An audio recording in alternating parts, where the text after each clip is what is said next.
नमस्कार, मी शर्वरी सुरेखा अरुण. सध्या period leave या विषयावर चर्चा सुरू आहे. तर त्या अनुषंगानं एक महिला म्हणून मला काय वाटतं, तर या संदर्भात मला बोलायचं आहे. माझं असं मत आहे की पिरियड लीव ही ऐच्छिक असावी. संघटित असंघटित दोन्ही क्षेत्रांमध्ये पिरियड लीव घेण्याची मुभा असावी. कारण सध्या बदललेली जी जीवनशैली आहे, बदललेले जे लाईफस्टाईल आहे, त्या सगळ्यामुळे पिरियड्सला धरून अनेक डिसिजेस, अनेक डिसऑर्डर्स तयार झालेले आहेत अलीकडच्या काळामध्ये.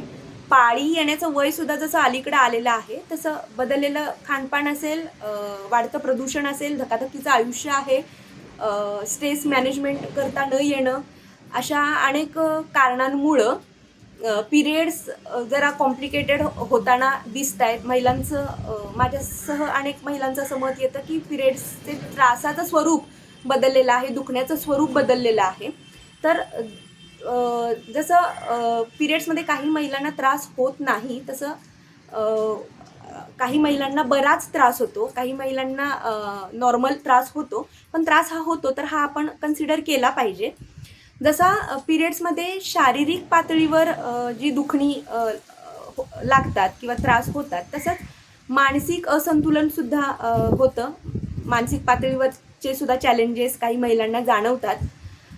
तर हा विचारसुद्धा आपण केला पाहिजे. कामाच्या ठिकाणी महिला केवळ शारीरिकदृष्ट्या सक्षमतेने पिरियड्समध्ये जर नेहमीसारखी काम करू शकत नसेल, तर तो विचार केला गेला पाहिजे. मानसिकदृष्ट्यासुद्धा ती अस्थिर त्या दरम्यान जर असेल तर त्याचा कामावर परिणाम होतो. दुसरा, रजोनिवृत्तीच्या दरम्यानचा सुद्धा त्रासाचं स्वरूप बदललेलं आहे. कारण हार्मोनल असंतुलनाचं प्रमाण वाढलेलं आहे ह्याच सगळ्या लाईफस्टाईलमुळं. तर त्याचे परिणामसुद्धा कामावर होतात ओव्हरऑल. तर त्याचाही विचार केला पाहिजेत. एक संवेदनशील नागरिक, एक संवेदनशील बाई, माणूस म्हणून आपण सर्वांनी हा विचार केला पाहिजे. समाजात सर्रास पिरियड लीव या विषयाला धरून जे काही कॉन्फ्लिक्ट्स होत आहेत ते पाहते मी. तर एक वर्ग असा आहे ज्यांना मासिक पाळी दरम्यान कसलाच त्रास होत नाही, अशा महिलांचं मत येतं की कशाला हवी पिरियडची रजा, आणि पेड रजा वगैरे ही भानगड कशासाठी. एकीकडं आपण स्त्री पुरुष समानतेच्या गप्पा करतो आणि मग पुन्हा अशा पद्धतीने सवलत का घ्या. तर माझं असं म्हणणं आहे की महिलांचा थोडा संवेदनशील होऊन विचार केला पाहिजे. ही बाब खरी आहे की काही महिलांना अजिबातच पिरियड्स दरम्यान त्रास जाणवत नाही. शारीरिक आणि मानसिक दोन्ही पातळ्यांवर कसलाच त्रास जाणवत नाही. पण त्याच वेळेस आपल्याच आजूबाजूच्या काही महिला आहेत ज्यांना त्या दरम्यान खरंच सुट्टीची गरज असते, ज्या पूर्ण सक्षमतेने त्या दरम्यान काम करू शकत नाहीत. तर ती एकंदरीत त्यामागचं शरीर विज्ञान आणि बदललेल्या सगळ्या जीवनशैलीमुळं पिरियड्स कसे रिॲक्ट करत आहेत, हार्मोनल इम्बॅलन्सेसमुळे पिरियड्स का पेनफुल होत आहेत, हे एकंदरीत बायोलॉजिकल सगळ्या टर्म्स आपण समजून घेतल्या पाहिजेत. मग आपल्या लक्षात येईल की ही जेन्युइन बाब आहे आणि ही गरजेची बाब आहे. काही पुरुष सुद्धा मला वाटतंय पेड पिरियड लीवच्या संदर्भात टीका करताना दिसतात की खूप